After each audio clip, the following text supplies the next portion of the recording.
Assalamu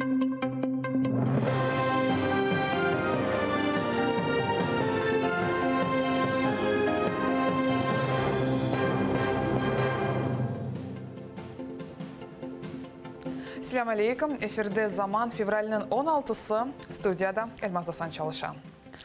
Бүгін Қырымда Ишғалжы әкимиетінің махкемесі сөзде Украина диверсантына Андрей Захтиге үкіміні чықарды. Ишғалжы прокурор она 7 ел апыс жазасыны чықармаға мұражат етті. Махкеме она 6,5 ел апыс ve 22.000 рубле пара жазасыны чықарды. Захти 2016 senesi сентябрь айында яқаланды. Оны диверсия азырлавында қабатлайлар. Тақиқат девамында о дефалар же ФСБ хадимлері тарафындан көрген қиынлықларға оғырағанағаны шикайет еті. СИЗО екімлері оны елерінде бұғавлардан излер ве электрик ақымы вастасының чекштірулеріні қайт еткен. Фигурант дела крымских диверсантов Андрей Захтей заключил досудебную сделку со следствием. И, очевидно, срок, который обговаривался в условиях этой сделки, был меньше, чем тот, который оказался в итоге в приговоре Верховного суда Крыма. Захтей уже заявил через адвоката, что будет подавать апелляцию. Это значит, что условия сделки со стороны, во всяком случае, российских силовиков соблюдены не были. Изаат бермеді. Ахмезжетнің Демирьол район махкемесі журналист Николай Семинаға жемат ишлерінен оғырашмаға ясақ етілмесінің манасыны анлатмады. Бұл ақта Қырым ахихат білдіре. Журналист Николай Семинаның ишғалжілер сепаратизмді қападлай. Санки оның мақалелерді Русияны территориаль бірдемлегіне қаршы чағырылвлар көргенлер. Махкеме журналистке 2 ел шартлы беріп, жемат ишлерінен қошылмаға ясақ етті. Журналист bu қарарға изаат сорады, ләкин она жевап берілмеді. Ніде в російському законодавстві немає чіткого поняття, що воно в себе включає. Зараз з розвитком соціальних мереж і інформатизації суспільства можна що завгодно вважати публічною діяльністю. Я якраз ставив питання про соціальні мережі. Суд ухилився від відповіді на питання і сказав, що нам нічого пояснювати не хочуть. Екі хопха ақча. Бір кишілік наразылық иштиракчысы Рифат Мамбетов 10.000 рубле көлемінде ось пара жазасыны төледі. Ақчасыны о пластик хопхаларында кетірді. Чүнки жазаны 10 көмішлік капыклерінен төледі. Бұл инсанлар кешкенсене октябрінің 14-ті қорқмайып бір кишілік наразылықларға шықты. Пара топламақ үшін Қырым марафоны тешкіл етілді. Шымды есеп бұтын топланған параны 10 рублелік капыклерге бозып берілежек. Бөлі етіп Қырым татарлар бөлі қарарларға наразылық білдірелер. Хочу поблагодарить людей, которые оказали поддержку и собрали эти деньги, эти средства. Вот эту поддержку, которая была собрана 10-рублевыми монетами, да, эта поддержка, как бы, я это воспринимаю как поддержку выражения своего мнения против того произвола, который исходит от силовиков по отношению к моему народу. Русияда яқаланған Украин режиссерны Олег Сенцовны Алманияда кино байрамында қатырладылар.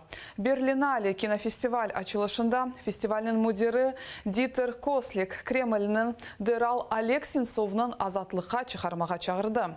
Олег Сенцовның Русь ховечілері ишғалінің 1-ші елында қабатладылар. Оны терроризмде қабатлап 20 елға яқаладылар.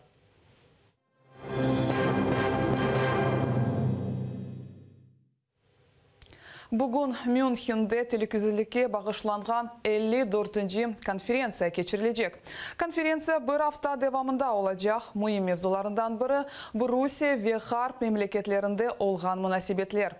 Бүгін конференцияның девамында Петр Порошенконы чықышыны беклейлер. Бұндан да ғайры Бірлешкен Миллетлерінің марозасында Донбасста 20.000 барыштырыжы құветлерінің миссиясыны келмесіні мұзакере етежеклер.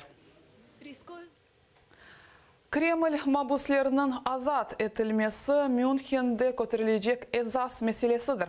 Конференция девамында тыш ишлер назирлерінің норманд форматында көрішіф олачақ. Анда Русия ве Қырымда қанунсыз яқаланғанларының мәселесіні музакере етежеклер. Бұақта кеченлері парламентінің вице-спикері Ирина Геращенко білдірді. Питанням 2018 року є не тільки звільнення всіх заручників з окупованих територій, а там залишаються десятки людей, але і розблокування процесу звільнення політв'язнів Кремля. І це не тільки Олег Сенцов, це десятки прізвищ і українців, і кримських татар, яких утримують в тюрмах Російської Федерації і в Криму. Русия Хара Дениz ve Azaq denizlerinde ve Keriç boğazında deniz kanunlarını bozganı sebebinden Halkara Mahkemesinde cezasını alacak. Ukrayna'nın Dış İşler Naziri Pavlo Klimkin böyle söz verdi. Onun aytkanına göre resmi Kiev memorandum hazırladı. Ve bazar ertesi günü fevralinin 19'unda Gamburg'da deniz akları cihetinden Halkara OON tribunalda dava açılmasına müracaat edecek. Перший меморандум пішов, точніше піде у понеділок. Тримаю в руках наш меморандум у рамках Конвенції з морського права щодо порушення Росією наших прав в Чорному та Азовському морях і у Керченській протоці. Дякую всій нашій команді. Класна робота. Русия Хара denizde Ukrayn gazını kazıp çıkarmasını toxtata. İyul ayına kadar Odessa kuyularını kapatacak olan. Ukrayna ile olğan halkara hakimlik davasında Kreml maliye gayiplerini oğray bile. Kırım işgali sebebinden Rusya Kara ve Azaq denizlerde kanunsuz şekilde 7 milyardan ziyade gazını kazıp aldı. Ukrayna bu dava için halkara hakimlikке müracaat etti. Şunun için Rusya kırsızlanған gaz için para ödemek gerek olacak. Amerika Birleşken Milletleri, Avustralya, Büyük Britanya, Rusya tarafından Ukrayna'ya yapılgan kiberataka için Rusya'nı kabatladılar. NotPetya virüsü geçken sene Ukrayna hakimiyet bilgisayarını zehirledi. Sonra bu virüs bütün dünyaya darhaldı. NotPetya virüsü için Avrupa, Asya ve Amerika milyardqa yakın zararlar gördü. Це була безрозсудна і невибіркова кібератака, яка насправді була частиною постійних зусиль Кремля з дестабілізації України. І вона ще більш чітко продемонструвала участь Росії у конфлікті, що триває на сході України.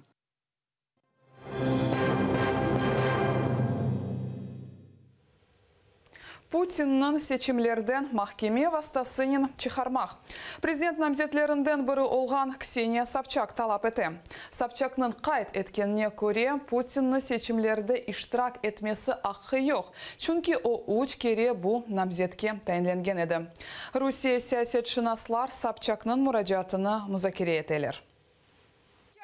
Как кандидат я сегодня имею на это право. Я один из 7 людей, которые вообще сейчас в стране по закону имеют на это право. У нас есть определение Конституционного суда 1998 года. У нас есть постановление Верховного суда 2001 года. И оба суда четко и ясно сказали, что, в общем-то, слово «подряд» здесь ни при чем. Что 2 срока, и введен даже новый термин «конституционный предел». Вот этот конституционный предел, 2 срока, он гарантия политического развития России. Сколько можно делать вид, что мы обмануты и удовлетворены этим обманом? Суд, конечно, Ксения проиграет, но главное, что хоть кто-то обратил на это внимание. Я, как бывший депутат комитета по конституционному законодательству, я очень рад, что на это внимание обратили, что мы это обсуждаем, потому что действительно власть должна ограничиваться, президентская, 2 сроками по 4 года, а вообще лучше идти в сторону парламентской республики. Bu noktada programını yekünleyimiz. Atereli olunuz.